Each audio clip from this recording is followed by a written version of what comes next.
Each Sunday night, I'd watch the practice with none of my friends. Get it all out, buddy. Get it all out. It's morning. It's morning. To ABC to see the creep of the week that Bobby Donald defends. But I'm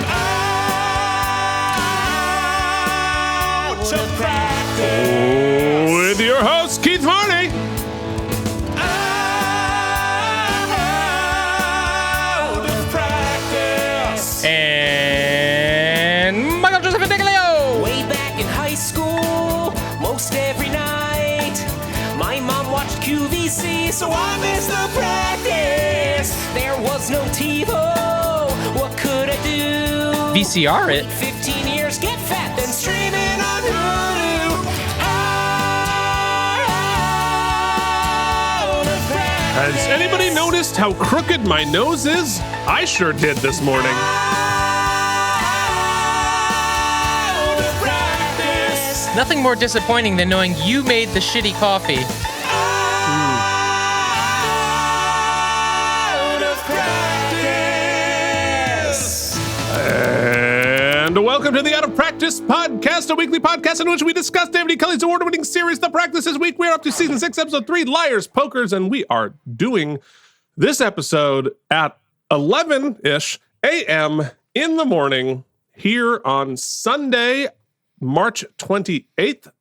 It's a rainy day. We decided to record on the rainy day so we could spend yesterday in the sun outside. How's it going, Mike? That was actually, we rarely plan something that works out, and it worked out just fine, Keith. Yes, we did. We and it was weather related.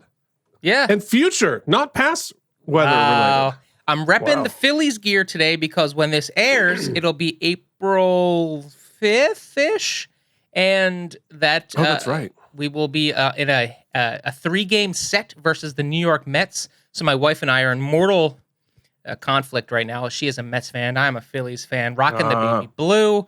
Happy to have baseball back, baby. And another sign that we are stumbling, bumbling, and fumbling our way towards the finish line, but towards the finish line nonetheless, Keith. Yeah, no, I feel the same way. And we sort of had I don't care about baseball. It's not a sport. But speaking of sort of getting towards the finish line, I was texting you and CEO Jen yesterday because Jillian and we got our patio furniture and I assembled it and it's amazing. It's been beautiful here in the New Jerseys. And Jillian and I have been sitting outside for like 8 hours a day. And just that's all I do. I mean, the idea to have outdoor space that's not a fire escape for the first time in 20 years has been just completely eye-opening and amazing. And like our yard is nothing special. It's like a little square patch of grass with a shed. That's all you But need. it's like, oh my God, we can just be outside. We got patio furniture. I'm kicking my feet up every day. I bring the cat out on my lap. I put my little laptop up. I've got my Bluetooth speaker, and it feels like I am a prince. It just truly, right. I'm the king of this castle. This now, we can't have a fire pit on the balcony. 50-foot castle. So we got a Mr. Buddy heater for those cool nights. I just put a propane nice. heat directly on my face. It's really about as white trash as one can get. But No, you know what? that's great. Keith, real quick before I forget, to everyone, no one will care about this, but it's for you. You just made the crack that baseball isn't a sport. It's funny because I'm living here in Philly. It's one thing when I was in New York and streaming all my games from Philadelphia. It's a different vibe when you're here and talk radio is all Philly sports all the time. So, look, we love to love our teams here in Philadelphia, but there's one thing we love more than loving our teams. I know what and this that is hating our teams. And the Philadelphia Flyers, your sport, have been shitting the bed so hard. Corey Hart has turned from like one of the best goalies in the NFL or NHL to kind of just forgetting how to play the position. And we are having a field day with it. Feel a little bit bad. They've won a couple games this past week, but we're finding a way to tank what was a pretty good season up until this point. Look, you got to be patient with the young goalies. It takes, especially in the NHL, it takes goalies longer time to develop than any other position. And they put Hart in when he was like 21, which is not a time where you start the goalies. So well, you're it's a 40 little years bit old, their Keith. fault. It's a little late is what I'm saying. Look, I just need time to develop. I'm developing all this padding. The puck can hit me. I won't even notice. You've got the nose for hockey. That's I've got for sure. I already do. I got a scar from a hockey fight. I mean, come on. All right. What are we doing today? Oh, well, I have a quick thing I want to say, and then, but before I do that, I should mention, you mentioned bringing your cat outside. Charlie escaped yesterday and gave us a scare of a lifetime. Hashtag cat content. Cat content. That's why you're here. You're here to two straight guys talking about their cats. Actually, Keith, we need cat content bumper. When we're going into cat content, we're going to need a bumper. Oh, we absolutely do. You know? Mm-hmm. Yeah. Yeah. All right. Well, I won't play the song I wrote for Charlie 1 right before he died that I literally can't get through without sobbing. Hashtag morbid cat content. Do you need a place to go deep into the dark webs of the internet Do you for want to your cry about sad the cat that died content? 18 years ago? Really into morbid your cat shit. Are you a goth cat? Goth cat, this is your show. No, but Charlie, so as I've talked about, Charlie, and he is right this very minute, right above me in the window well. And I thought I had tacked it down to the point where he couldn't get out. And yesterday morning, Handyman Keith thought he did it properly. Well, I was typing on my typing away. This story, I love all this of a sudden, story already. I think Charlie, there's a couple of neighborhood cats that walk by, and he goes bonkers for them. And I think he saw one and just teleported out of the window. He just went straight forward and got himself out. And I'm like, ah! And I make this crazy noise, and Jillian comes running down. She thinks I broke my leg. And I run out into the street, and happily I was right there. And so, I was able to find him pretty quickly, and he ended up sort of heading back into our yard, and I picked him up and put him back inside. Do you have a collar for him? We are getting a collar for him with his name and his phone number. I also went to Lowe's, and I got a whole bunch of self-drilling screws and screwed the thing directly into the metal. Keith has Shawshanked the cat. The cat has been Shawshanked. No, he's not getting out now. Let me tell you. If you see a cutie girl poster hanging on the wall in there, he's chunneling out. He has a pair of faucets up there. Yeah, no, but it's a cat. Oh, okay. We gotta go with the cat pun. Then? Yeah, there you go. So terrible. All right. Well, so that was exciting. We're happy he's back. He's not getting out now. He is watching the rain. He's very happy. The other thing I wanted to just talk about a little bit, because it's been going around for a long time, and it's something that I don't really even know how to talk about, but because if straight white men don't talk about it, we should be talking about the horrible spate of racism towards Asians going on this whole year, really. Mm-hmm. I mean, it's been going on since the dawn of time, but specifically since the coronavirus happened.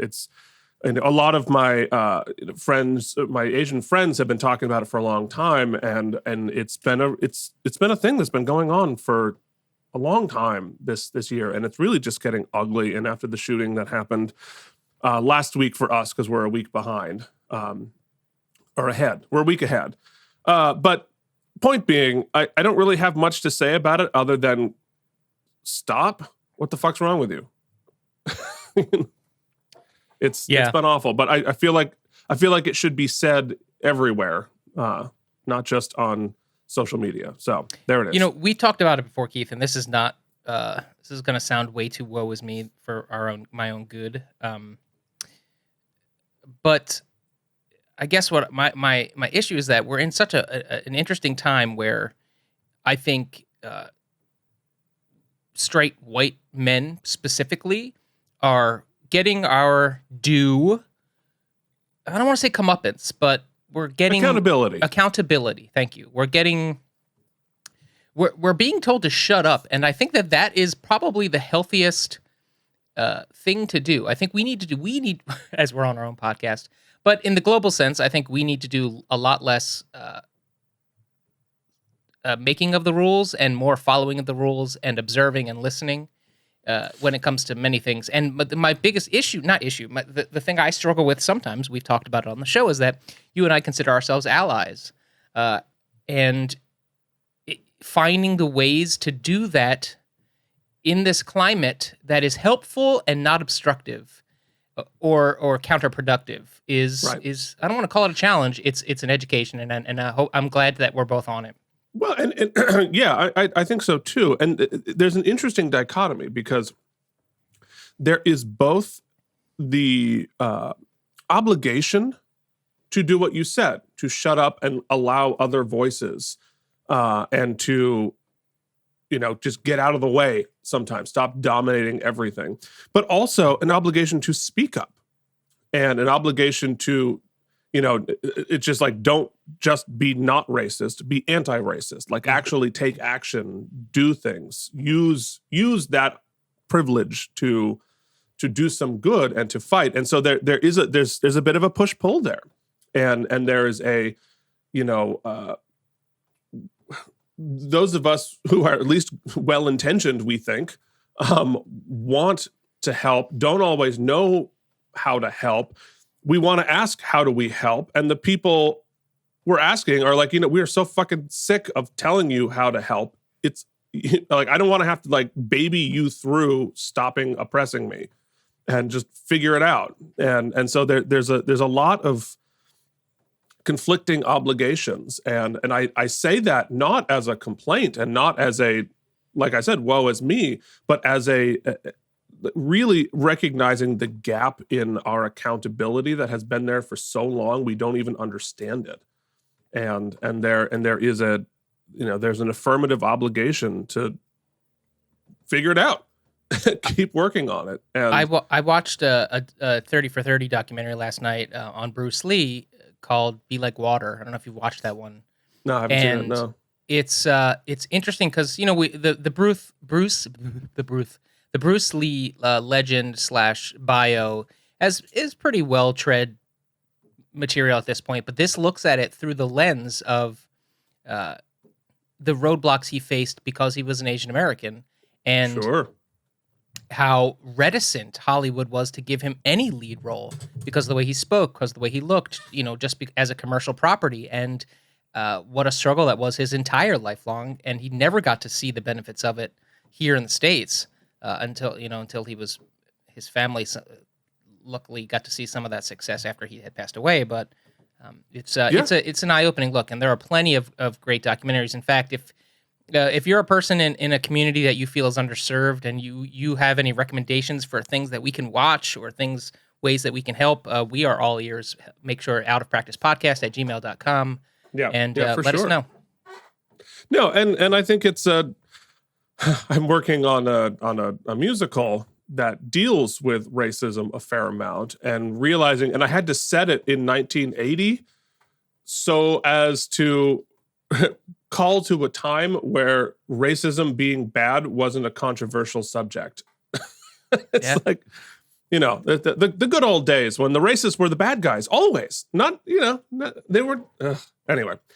That's, let's move forward. But I did feel like I wanted to say that, and especially this also week, and I won't go into it, but the just abomination of voting laws in Georgia, and really all over the country, but this particular new set of voter suppression laws in Georgia are just abominable.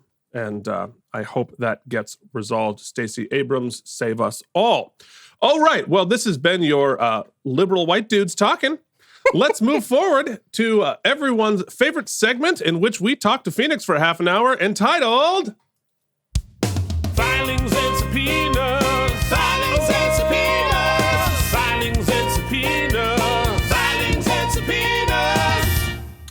All right. Well, of course, we heard from moderator Phoenix Cage, who had a fair amount of things to say, one of which comment got deleted, I believe. And we discussed it a fair amount on YouTube, why his comment was deleted. But I think it was the link. I think if you put a link in a YouTube comment, people shut it down. Unclear. Yeah, well, it was about the Scrubs podcast by the two stars of Scrubs. They don't need the commercial They don't need our help anyway. They don't need the oopsie bump. So it's well, and it's really true. So many of the shows now, the cast are the ones doing the episode recap, which so any sucks. members of the practice, if you're looking to get into the podcast game, we've already set the table for you. Come on in. Hopefully your tech will work, and we'll just seamlessly put you into the flow. No, and I'm sure you can, start your own rival podcast and steal our listener. And Dana Carvey started a podcast. If you're not listening to Dana Carvey's podcast, holy crap. He has nailed the Biden. I have not seen one Biden impression that has been worth a damn. Dana Carvey has it. In fact, if you need a taste real quick, just go to your DVR from a couple of nights ago. He was on Colbert. He does the Biden. It is excellent. Awesome. All right. Well, good. I mean, all of my impressions are stolen from SNL impressionists. So I'm just doing an impression of an impression because I'm not, talented.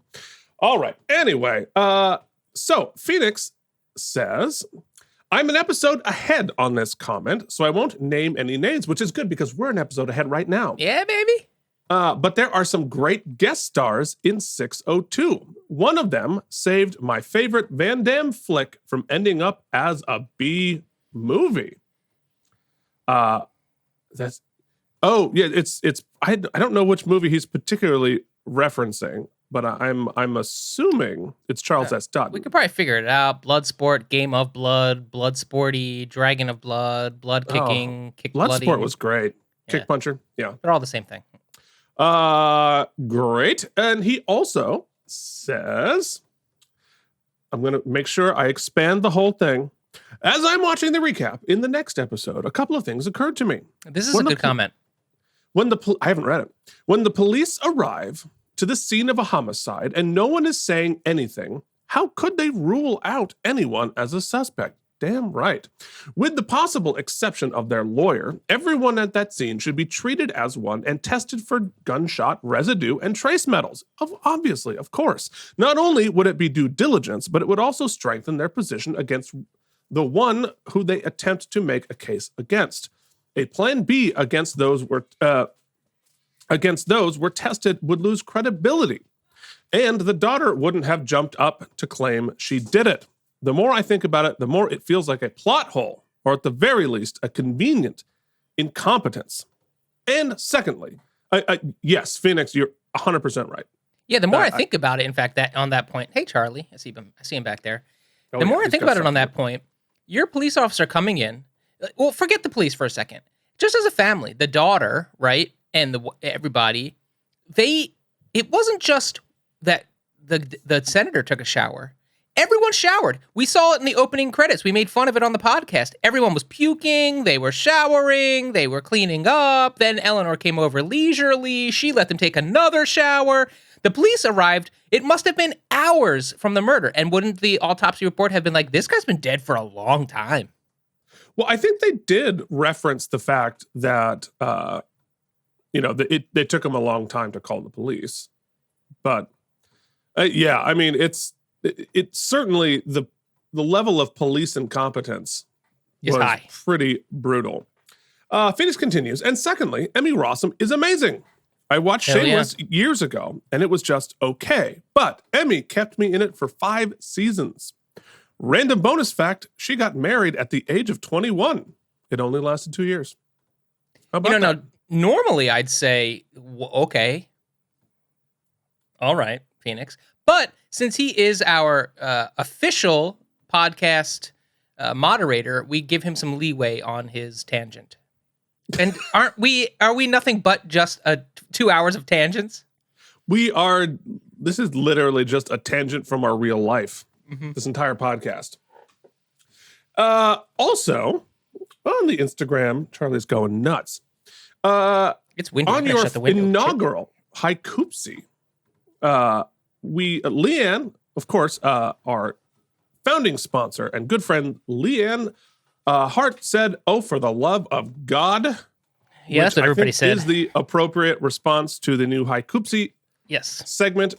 And Kayla Martin 123 said charisma is superior to Trump. Damn. Well, just about everything is. Yeah, because in your HaikOOpsy, it said, can charisma trump justice? And charisma is definitely superior to Well, in many ways, Trump trumped justice, didn't he? Not yet. They're coming for me. I'm going to be in jail in 6 months. The protesters were very peaceful. They were hugging and kissing cops. Hugging and kissing the cops that they murdered. Wow. I don't know why I'm laughing. It's more about the impression. Please don't take that out of context and put it on the internet. Oh, wait, that's what I do. All day long, every day. All right. Well, let us move forward. First, by giving our contact info. I always forget. Oh, yes, which is on the screen. It's on the screen already. Woohoo! We planned ahead. Oh, God, we are so freaking professional.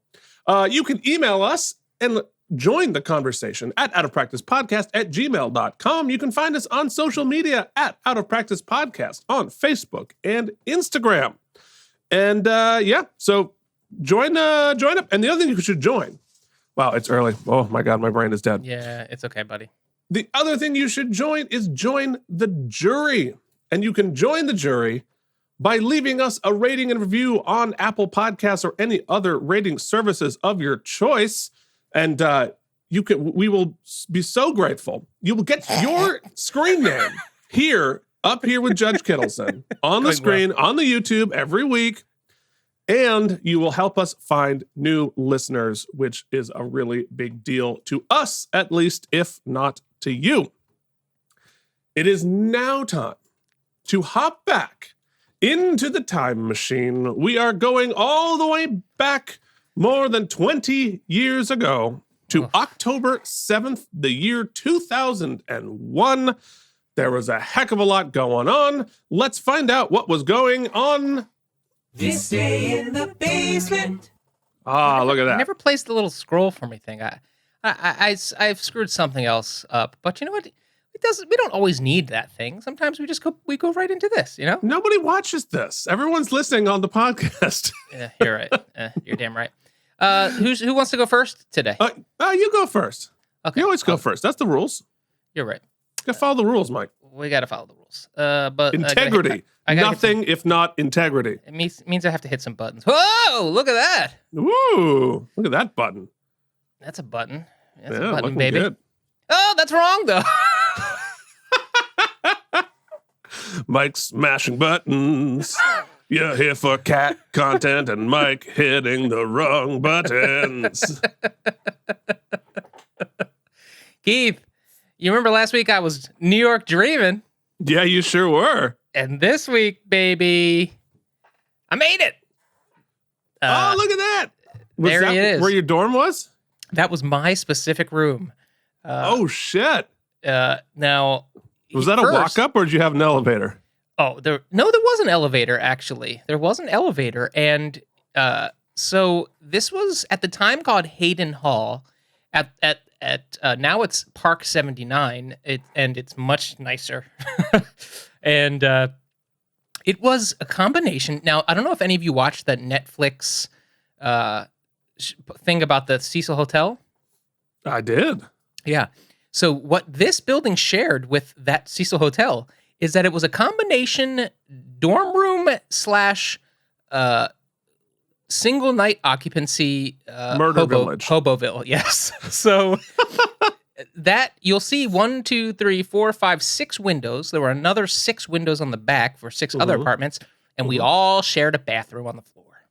That makes perfect sense. Yes, and only 3 of those rooms were quote unquote college dorm rooms. They were more like holes. Picture your smallest bedroom. It had a sink and a bunk bed and a hot plate. That's what I was living with. And I originally lived with this guy, Richard Zoo. That lasted a week because it was a zoo. He was the guy who was on Broadway and just like doing his own thing. Right. That was not his actual name. It was close to his name, but I changed it a little bit. I was about to look him up. Yeah. And then I got bunked in with my soon-to-be friend, Jason. So that's what I'm going to talk about right now. Keith, I happen to have here...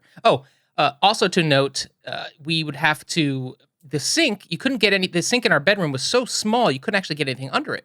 So Jason and I would basically live off of Kool-Aid, But in order to make the Kool-Aid, I had to put the Kool-Aid packet in the room and then walk it over to the nasty bathroom I shared with half hobos, half college kids, and like pour the water from the tub, the nasty tub, into the Kool-Aid thing. I mean, it was college.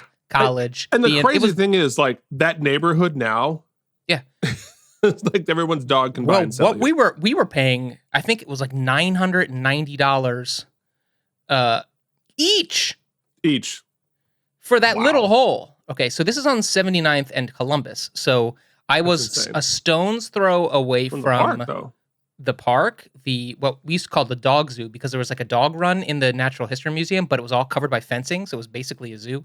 I'll tell you in a couple of weeks like how broke I was, because I have a story that perfectly encapsulates it. But paying $990 in 2001 for that shithole, like that's also where John Lennon got murdered was like 2 doors down. Oh, right. Yeah. You know what I mean, we were right there. It was a one. I didn't recognize how lucky I was at the time that I would never live in a neighborhood like this ever again.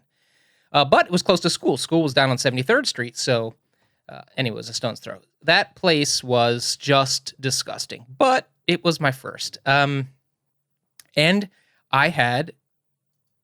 Oh, I have to click on it. Okay. I had my first musical theater class with this group of bozos, and you know, I went through all of school and I've had a career of 20 some years, and I never met a teacher better than this guy. He's not in the photo, unfortunately. His name was Darren Cohen.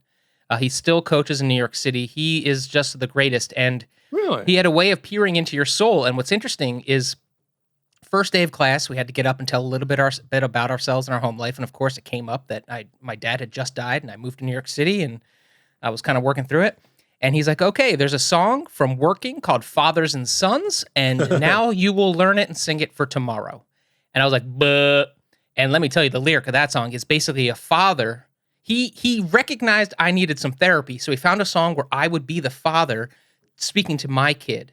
And I have sung that song forever since, because what a great teacher. You only get a few of them, you know what I mean? You only get a few. Well, and I'm sure the context of that song has changed completely in the 20 years, because you've gone from the kid to you could be the father now. I was a kid at the time, yeah, and he just needed to force me to see it through those eyes. That guy, he had a way. Anyway, interesting. I've all but forgotten most of these people. No, that's not true. I remember most of these people. But what I think one of the biggest blessings of college is, or my experience. Let's see if I recognize anybody. Well, you will. Okay. Because these two bozos, I met that first night of that first class. Mm-hmm. And we all took a walk together as I think we had to go see 42nd Street as like a class group trip. We had was Beth doing it then? No, Meredith Patterson had just a quintessential 42nd Street story. The girl playing Meredith, who was an AMDA grad from our school, was in the ensemble. She was a cover, and during one of the numbers in the first act, the woman playing Peggy turned her ankle, literally fell onto the ground, and started crawling towards the wing. And Meredith Patterson just flapped up front and took over Peggy, and then she stayed Peggy. And then it happened again in the plot of the show. Yes. It's awesome. And ironic, because last week you were talking about Thoroughly Modern, which Sutton Foster became a star because she was the understudy and took over in previews, and it made her a superstar. Keith, we're just waiting. We're just waiting in the wings still, you and I. Uh-huh. Yeah. For when I was like an understudy up at Merry-Go-Round Theater in 2008. It still hasn't happened. I haven't gone on yet. That's the problem. You met me as an understudy. I was covering Devin, remember? You were covering Devin. I didn't remember that. Yeah. Oh, I didn't cover anybody. Yeah, he sure went on to have my career. So, like literally. Anyway, so these two fools I met that night, we all had the same sort of offbeat, irreverent sense of humor. And that was 21 years ago.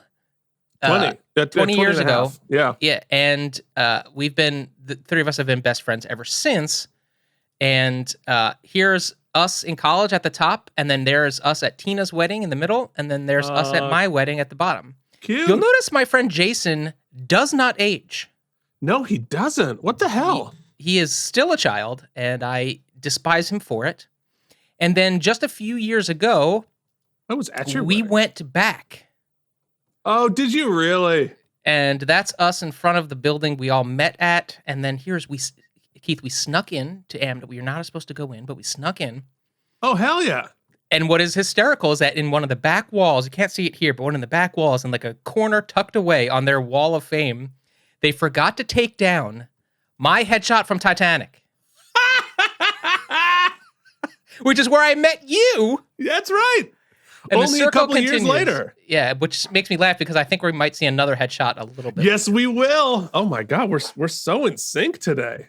So anyway, that's funny. exactly what I was doing exactly 20 years ago, which is really, really And weird. we should point out that your friend Tina was the one who got me cast on the show. Yes. On Full the, circle, baby. Full circle. On that show that's coming out. I have been told by the press team I can't talk about it anymore. So, Oh, well, okay. not At some that they point were in the future. not that they were aware that I talked about it, because good Lord, they were not clocking this. But I'm like, do not post on social media about this. But it's supposed to come out next month.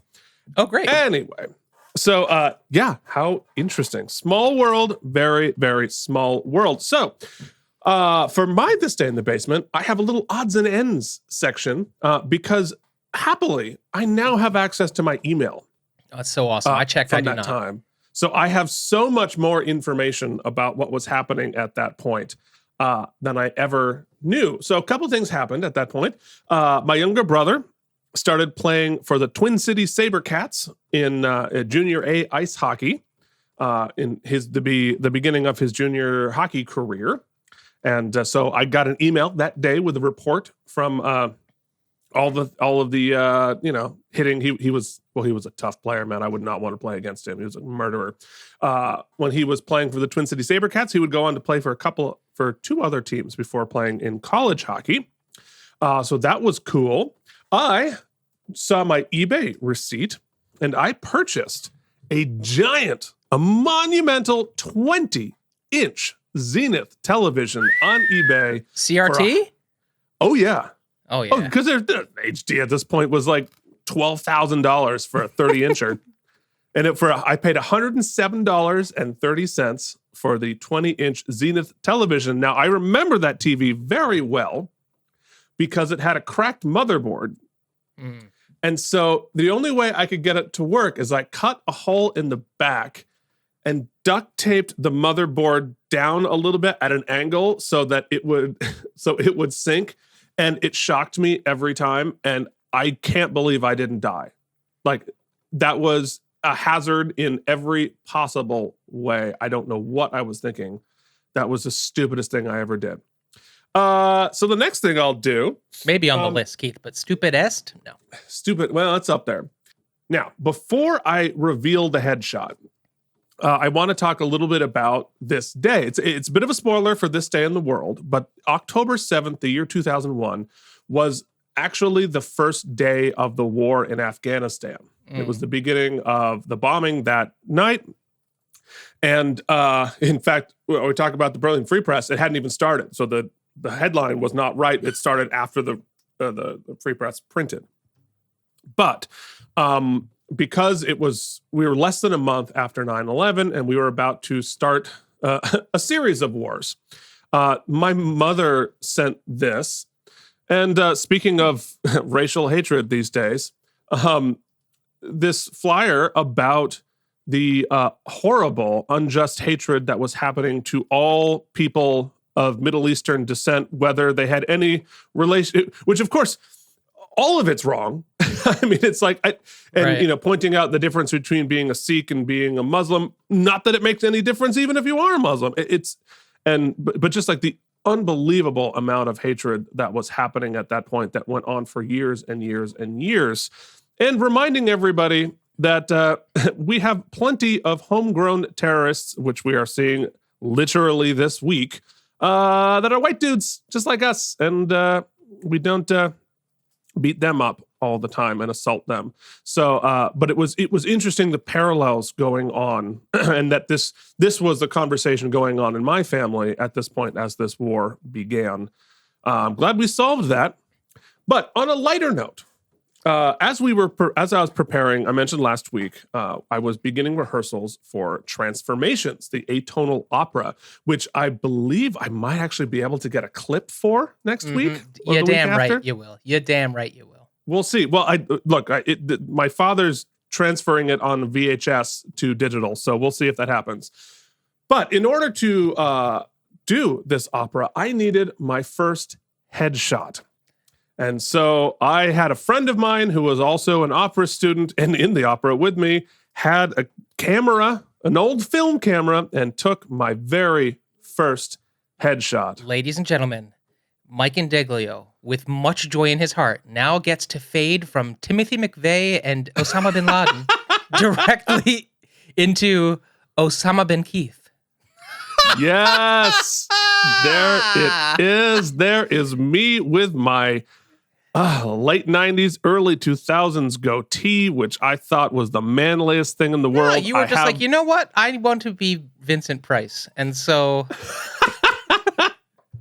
I have the exact same haircut. Although, oh boy, I don't like the fact that it feels like my forehead got a little bigger. Yeah. I'm putting the curtains back down. No, don't do that. Oh no, that's so. I'll tell you what, that's pretty good. That's disturbing. That's pretty good. In fact, you know what, guys? You know what I think we should do here? This is impromptu. I'm not prepared to do this, but hold on. I don't like this. I'm gonna do it live. We're doing it live. I don't know what's happening. I don't know what's happening, but I don't like it already. I'm trying to. You know what? I'm not gonna be able to pull it off. I'm not gonna be able to pull it off here. Way to set it up, and then it didn't work. I was trying to get our headshots side by side. Oh yes. You know what I mean? Am I able to do? I'm not able to do it. But that was your Titanic headshot. I had a Titanic headshot. You know what? We're gonna get to Titanic. Put those together when we get there. Okay. Because this was a couple of years before that, so this was my first baby headshot, and for whatever reason, I couldn't find the original, and I cropped it. But right above the top of that, my hair is completely messy, and I cropped it below that. Interesting but crop. I couldn't conceive of like combing my hair before I did a headshot. I was that. You got that incompetent. deep V too, which we really appreciate. That deep V. Oh, I'm all about the deep V. Okay, let us now, after all of that nonsense, let's zoom back out and talk about. It's time for the Out of Practice Podcast's This Day in the World. The greatest hits, the biggest movies, headlines from Vermont, essential sports updates, and for some inexplicable reason, the weather from 20 years ago. It was rainy yesterday. Keith and Mike. Okay. The top song continued to be Fallen by Alicia Keys. The top movie was Training Day. Good movie. Oh, that's a great movie. $22 million. And as I mentioned before, the cover of the Brunswick Free Press said, "Time's up," Bush tells Afghans. And time was up about 8 hours after that paper was printed. Now, I like all the acapella versions we do. There's an acapella version of literally everything. Oh, that guy killed it right there. Unlike Keith, I didn't write down the name of the band, so it needed some views. So it needs some views. Well, there we go.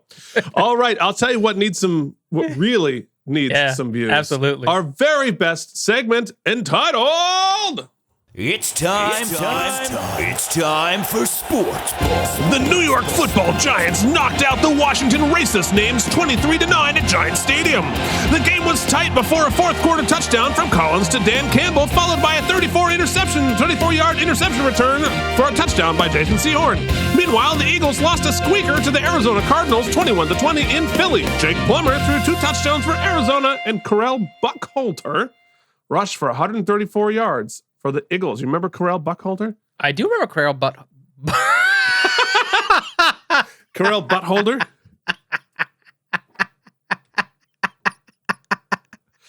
Nothing pleases Mike more than screwing up names. Especially when you call somebody Correll Buttholder.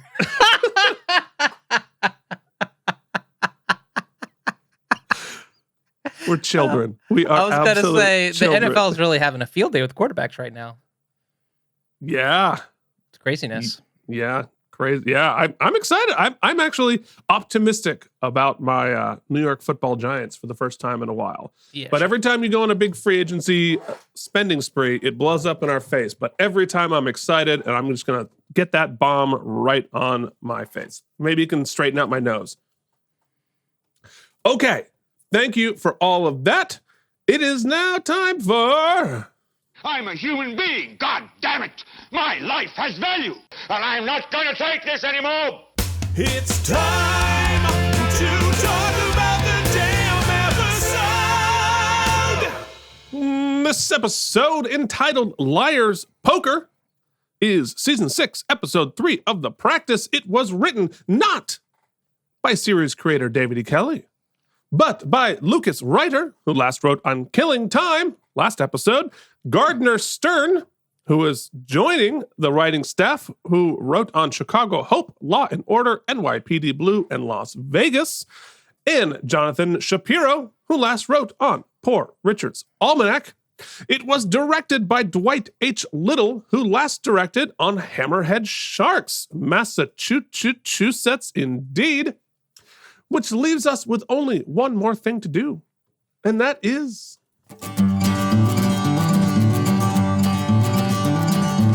What is that supposed to mean? What's your problem?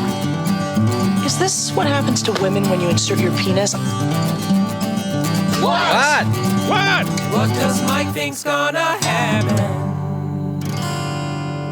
You know, what if he would have drank the curdled milk? Then what would have happened? Well, it's the season of sexy pitches. Yes, sexy pitches.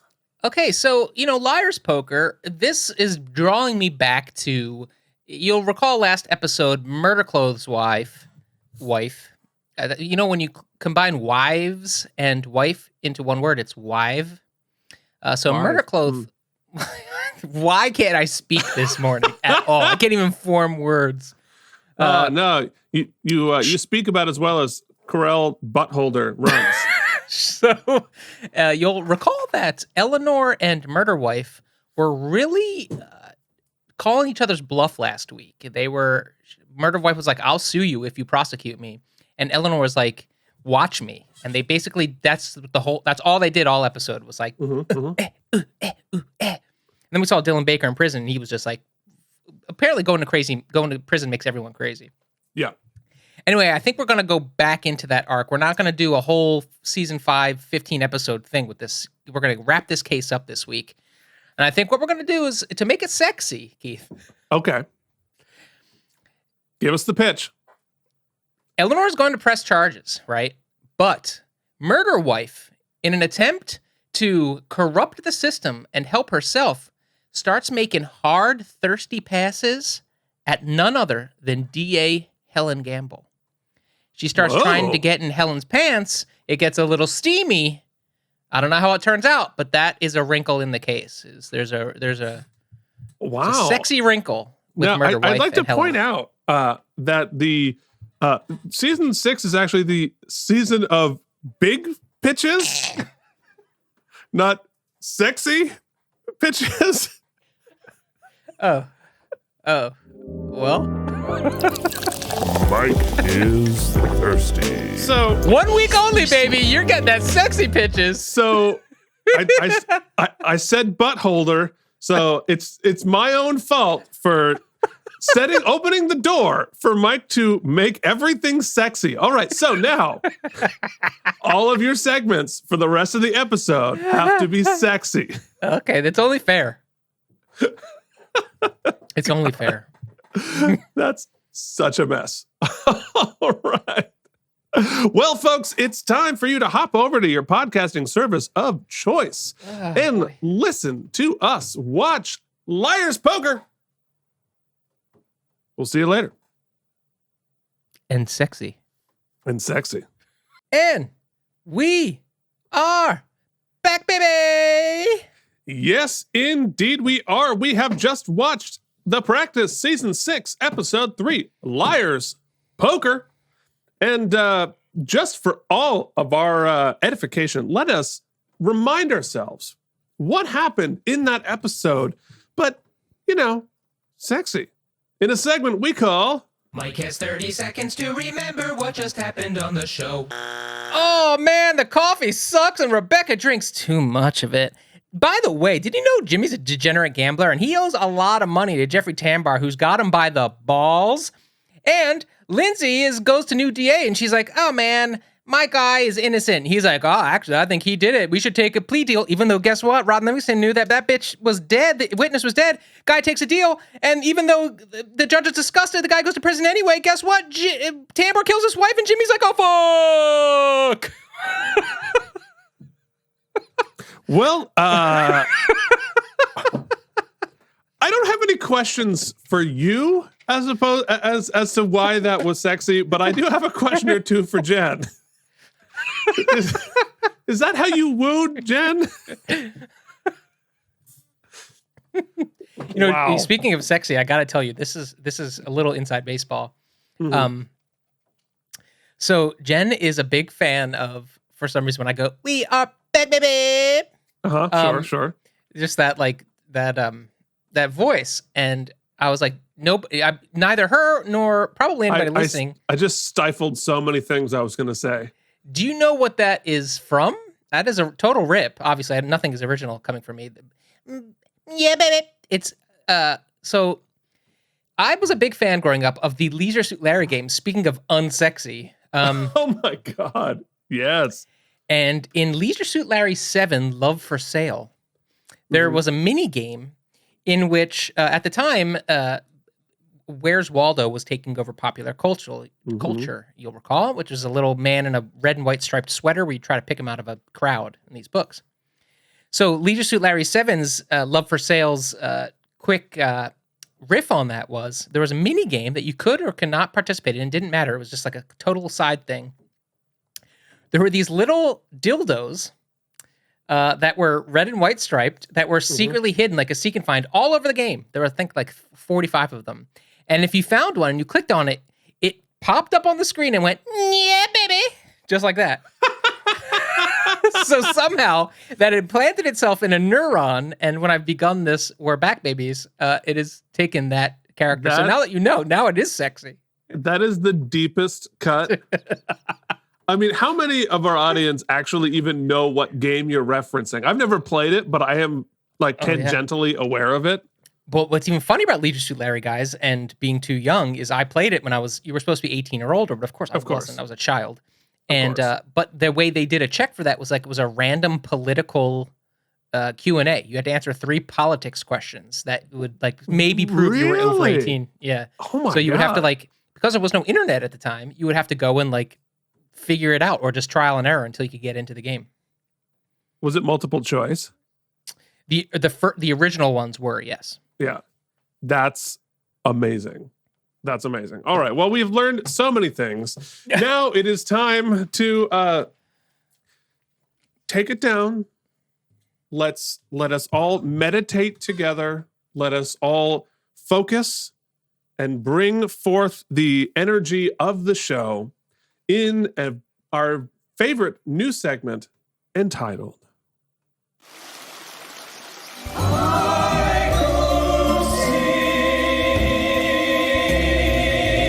in which Mike and Deglio recaps the episode in haiku form. Keith, I did my best to put as many little Easter eggs and sousance of funny stuff in here. See if you can get some sexy references. Let's see what I was able to put together. Yeah, let's find out. DA plays dirty. Berluti gambled with life? Question mark. Mm-hmm. Lindsay blew her hand.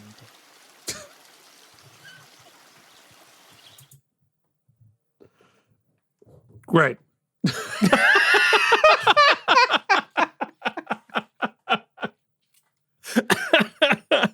No, I mean, that's pretty good. You're able to be uncomfortable and kind of recap the episode pretty well in not a lot of syllables. Yeah, it wasn't so bad. Yeah, pretty good. Pretty good. The HaikOOpsy, it's my favorite new segment. Okay. No, for sure. For sure. I very much enjoy it. Should I go back? Do you need to hear it one more time just to get all the... to get all the subtext so it wasn't clear. DA plays dirty. Berluti gambles with life. Lindsay blew her hand. Yeah. Very good. Very good. Wow, folks. If you're still here, why? But you get to enjoy our favorite award show. It's time for... Okay. It's time for... Ladies and gentlemen, the Out of Practice podcast, in unofficial, unsolicited, unfactual association with David E. Kelly Productions, proudly present Oopsie. the Oopsies! Celebrating excellence in acting good, lawyering good, guesting good, and being Tom Brady. Not to mention, this is where we rate the episode and stuff.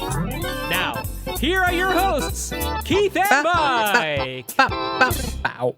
What the hell are the Oopsies? Well, Jackie, they're a fake award show we do at the end of every episode that starts with...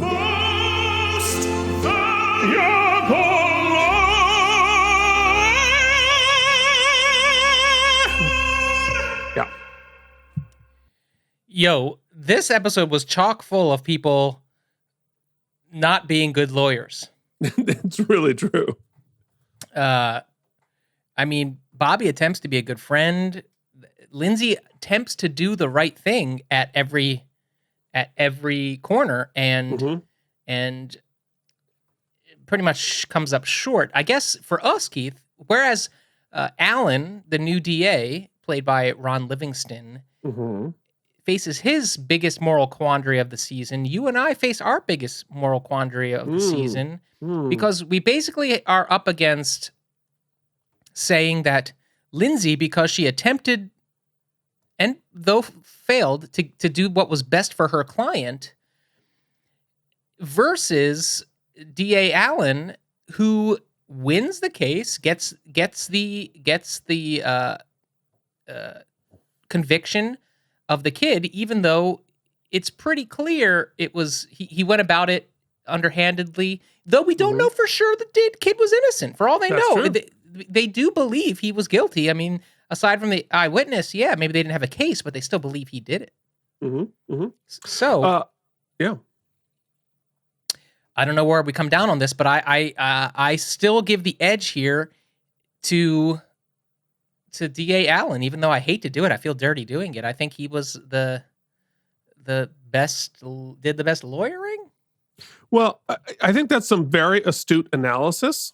However, we've written some checks that need to be cashed. We made some promises that need to be fulfilled. We're going to need that analysis again, but sexy. I didn't agree to this. So, look, at the end of the day, Keith, I think DA Allen took the law into his own meaty hand and just paddled Lindsay with it, just paddled her right on the little bottom and came out on top. You're making me do this. Torturing Mike is fun. Everyone's uncomfortable now. All right. Well, here's my unsexy analysis. I think you're right. We are faced with an ethical quandary here. However, I think because our heroes kind of sucked at lawyering, they both were not good. So, if you do well and lose, I think you can win the MVL. But if you suck at it, you just can't. And frankly, it's not Alan Lowe who did the thing that made this go. It's ADA Kenneth Walsh. Kenneth Walsh was the one who won this case for them. He's the one who made it happen. And so, ethics aside, I think he was the most valuable lawyer. Okay. We got a Splitsky. We're Splitskis. So congratulations, sort of. ADA Kenneth Walsh they're both ADAs? Weird. It's interesting. He's not the DA. He's the ADA, just like Martin Luther King. They made reference though in Chambers to his stump speech, which meant he ran for DA. Right, was how I took it. I think that's an IMDb. It could be IMDb. All right. Well, it's not IMDb, guys. It's time to stretch. Here we go. Already famous because you've been on TV, getting a paycheck. Or the first entry on your IMDb. Way to go. But you're the best guest actor. You are the best guest actor. You are the best guest actor on the episode. There's so much paint on my sweater. You can tell that I'm really bringing my A game because this is my painting sweater. I thought it was, Timbre was really, like you said, his kind of creepy, scary antagonist isn't generally a color we see on him so much. And I thought he was winning it running away. But then I got to tell you, without a lot of lines and clearly having to cry on set all day, other guest actor, Joshua Harto really started to tug at my heartstrings. And those last couple of scenes with Lindsay, your Harto strings. Yeah, God. Man, that just took me out of the mood. He really made me Harto. See, it was like a weird sex thing. I was like, I'm trying, man. I don't know. I'm running out of Do you have a bunch of cash in your pocket, or are you feeling Harto for Harto? So you know what? I think at the end of the day, he pulled me. He was short, but his performance was thick, and I will take it. I love this game. No, this episode, if you wonder why, it never dropped. Yeah, no, I agree with you. I think Jeffrey Tambor is, despite his personal foibles, is a tremendous actor, and yeah, and I thought he was great. But yeah, I'm with you. I think because Joshua Harto really had to do all of the emotional heavy lifting of this, because all of the ethical quandaries for our characters and all the emotional consequences of this ethical quandary for all of our characters hinge on Joshua making us care for this character. And he did. There were times where there was, maybe pushing a little hard on the gas, but he needed to. And so, yeah, I think I'm with you. So congratulations, Joshua Harto, for your best guest actor. And now it's time for... You killed your podiatrist or blew the case, but you let a single tear run down your face. You're the best actor on the show. First, a side note shout out. As you mentioned, there was a couple of just scenes that didn't need to be in the show that were in the show, but I thought that Marla Sokoloff, who was in just two throwaway scenes, is always just so committed. Like in that coffee scene, she had to break up that weird scene and come and give some needed exposition. And then in the newspaper scene, she came in and she had to deliver some needed exposition. So just a shout out for doing your... Well, she was the only one, especially in the coffee scene, who didn't look uncomfortable to be in that scene. Yeah, right. Everybody else is like, what are we doing? It's like, I don't know if I'm... all right. It was her parts were the only bits that made it so that scene actually needed to exist in this episode and couldn't have just been inserted into any other episode. Right. But and also a shout out to, once again, Reasonable Bobby. I think Dylan, he's not getting a lot to do in these episodes, but he's wearing them so well. Reasonable Bobby really is a fan favorite for me. That said, I think this is Kelly Williams' episode running away. They really put her between a rock and a hard place. A rock and a hard place. I was gonna say, this is not feeling very sexy, Mike. Keith, I can't judge what you find sexy. God knows who does. Just building cat maybe. enclosures. We can't all just be cat enclosure building. So, yeah. So, I think Lindsay or Kelly Williams showed the determination of winning, the sheer sort of crush of the moral weight of the situation, and the fact that she was responsible for it.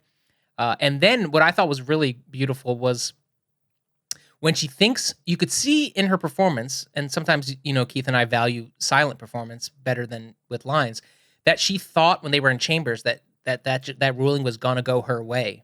And then when he says, but, you could literally see it drain from her performance, which I thought was wonderful. And then that little tag of her going up to the D.A. Allen. What's his last name? So I stopped calling him D.A. Allen. Alan Lowe. D.A. Lowe, ADA Lowe, and giving him that sort of jab, being like, I guess this is how we're going to play it going forward. I just thought it was wonderful. So my oopsie goes to Kelly Williams. Yeah, no, you're absolutely right. I mean, I think it's Kelly's episode. I thought Michael did some really good work. Yes. Sort of being trapped, and I really liked the scene at the end where he tries to strong arm what's his name, and then loses. He gets strong armed back, and he gets his ass kicked. And I loved seeing his character fail in that situation and watch him fail. And I thought Michael did a great job with that. But yes, I think it's Kelly Williams' performance, Kelly Williams' show. Yeah, she did a really good job with that, and particularly her last scene. She's just giving the information, but like you can just see how hard it's weighing on her, and she did fuck up, and I think that's I liked it. So congratulations, Kelly Williams, on your Best Actor Award. Next up, don't forget to make it sexy. The Tom Brady Award for being Tom Brady. Well, guys, how many times has Tom thrown a long bomb into the end zone and just scored and scored and scored? So many times that maybe you want a little bit of his success in your life. I don't know. If you do, you can pick up his new book, When Life Hands You Lombardis. Find Your Inner Winner, from the Tom Brady self-help series. Which you photoshopped yourself, and that's fantastic. You did an amazing job with that. Yes. What I wanted to say was I was trying to come up with a good tag that was like how being rich and famous can help your ego, but I how about reinflate your life? Oh, that's a good one. That's good. Well, too bad. Don't toss your dreams in a Tampa harbor. And you'll notice that he has all his Lombardis on there. He got all 6 in. I did have to Google it. He's 7. No, 6. Is it 6? I thought it was 7. I Googled it. Right. I'm sure you're right. Yeah. Anyway, let's go ahead and, we can't kill Tom this season as we've decided, but those are the rules. I can make you still have to put this on the internet. So let's go ahead and make another wild accusation. And this week's winner of the Tom Brady Award for being Tom Brady is degenerate gambler Tom Brady. Oh, okay. All right. Degenerate gambler Tom Brady. I'm not sure how sexy that is, though. It doesn't have to be sexy. That doesn't have to be. Oh, you mean my reading of it? No. It all has to be sexy. Oh, he's going to get a big bet.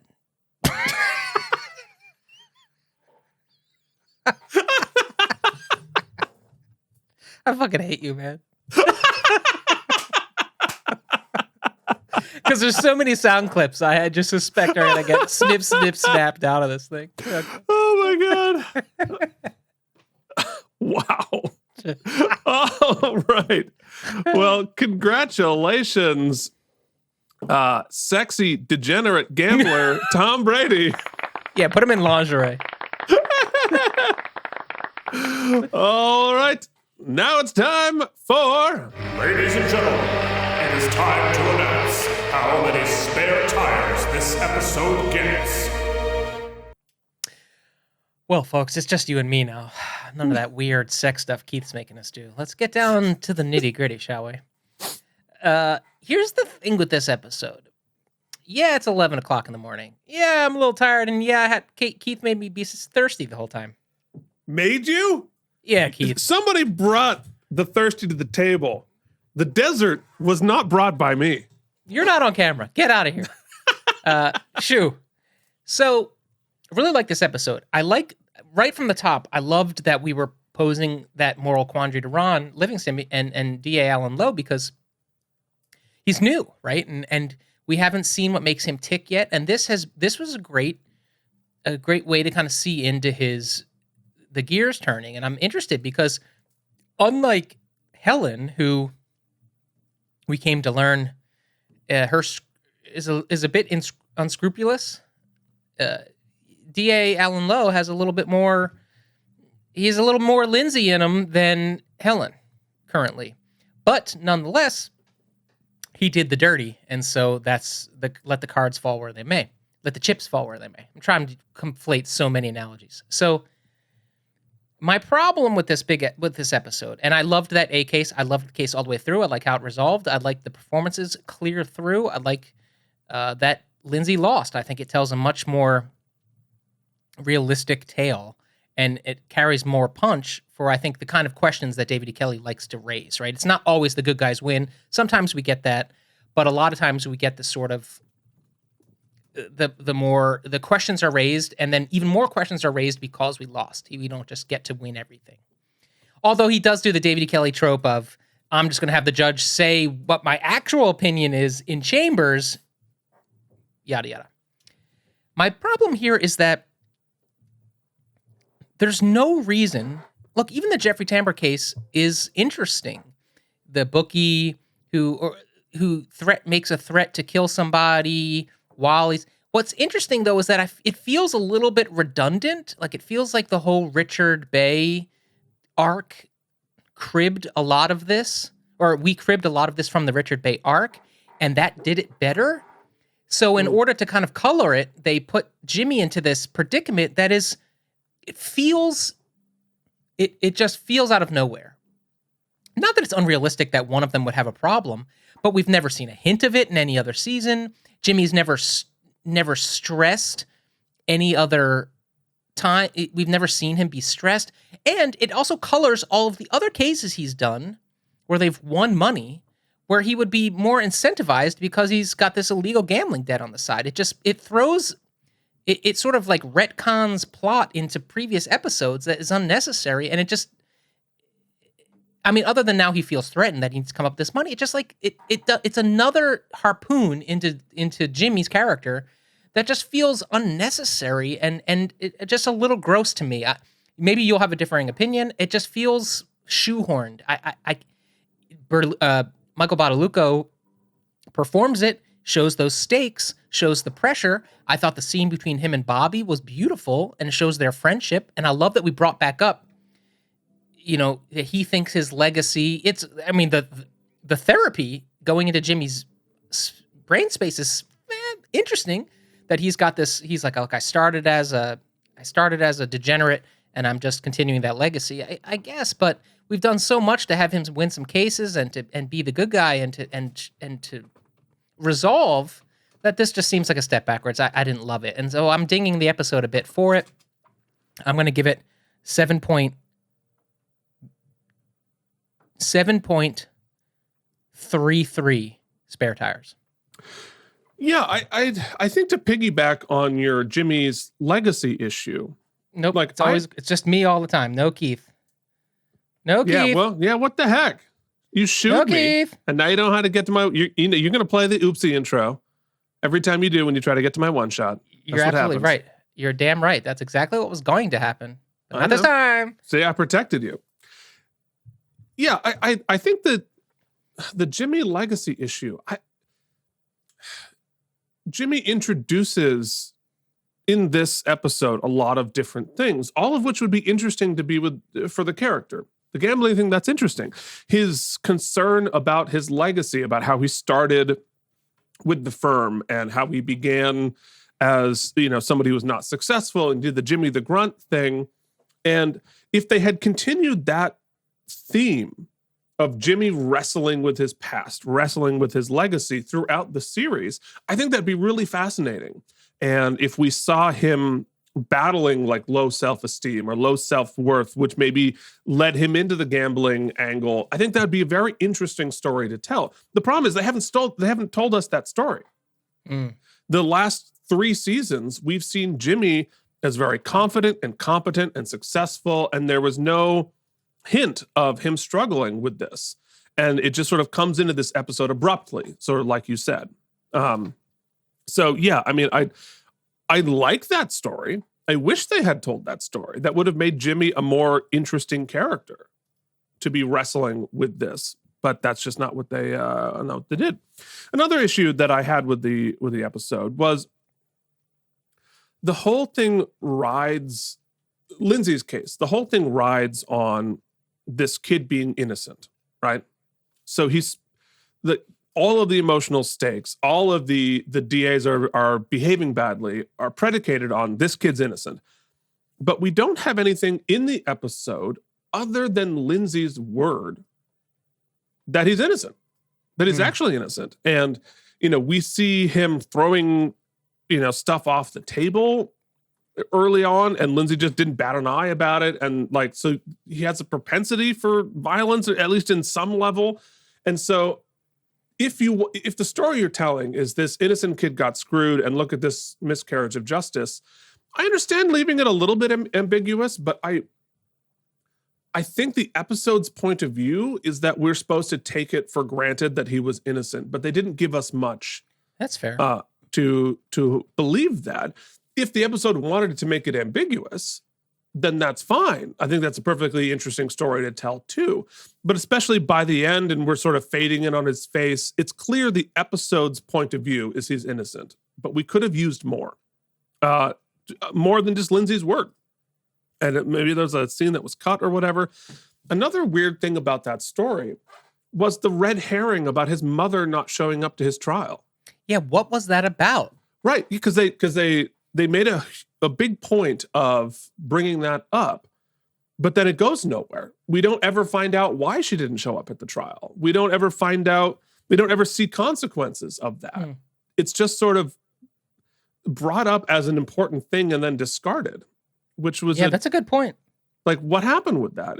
It's almost like this episode ran long and they cut out a scene or two that explored these things, but I can't quite figure out